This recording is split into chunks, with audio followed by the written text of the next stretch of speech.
మీరు ఏ పార్టీలో ఉన్నారంటారు? ఇప్పుడు ఏ పార్టీకి తీసుకుపోతుంది మీరు ఏ పార్టీలో ఉంటే అదే గెలుస్తుంది కదా, అది మన స్పెషాలిటీ కదా.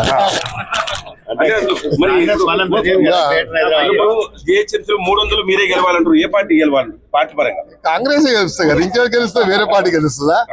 ముఖ్యమంత్రి గారు ఇంత బడ్జెట్ ఇచ్చి ఇన్ని అభివృద్ధి చేసిన తర్వాత మళ్ళీ ఏ పార్టీ గెలుస్తుందని నువ్వు తిరకాసు మాటలు ఎందుకు? కాంగ్రెస్ చెప్తున్నాం కదా,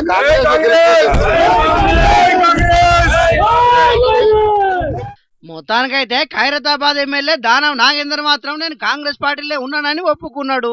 రాబోయే జిహెచ్ఎంసీ ఎన్నికల్లో కూడా కాంగ్రెస్ పార్టీనే గెలుస్తుంది, దాంట్లో డౌట్ ఏం లేదని కుండ బద్దలు కొట్టినట్టు చెప్పిండు.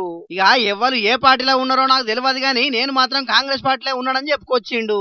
అయినా ఇదివరకు ముఖ్యమంత్రి రాజీనామా చేయమంటే చేయడానికి నేను సిద్ధంగా ఉన్నానని చెప్పిన దానం నాగేందర్ అన్న ఇప్పుడు నేను కాంగ్రెస్ పార్టీలోనే ఉన్నానని చెప్పుకొచ్చిండు.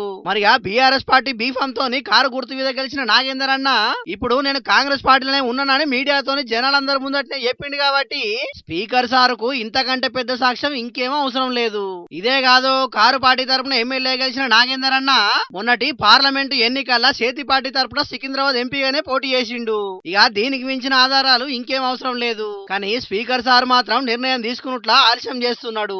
మరి రాబోయే రోజుల్లో స్పీకర్ సారు అనర్హత వేటు వేస్తాడో లేకుంటే స్పీకర్ సారు నిర్ణయం తీసుకోవడానికంటే ముందే దానం నాగేందర్ అన్న రాజీనామా చేసి మళ్ళా ఎన్నికల్లో పోటీ చేస్తాడో ఏం కదరా చూడాలిగా.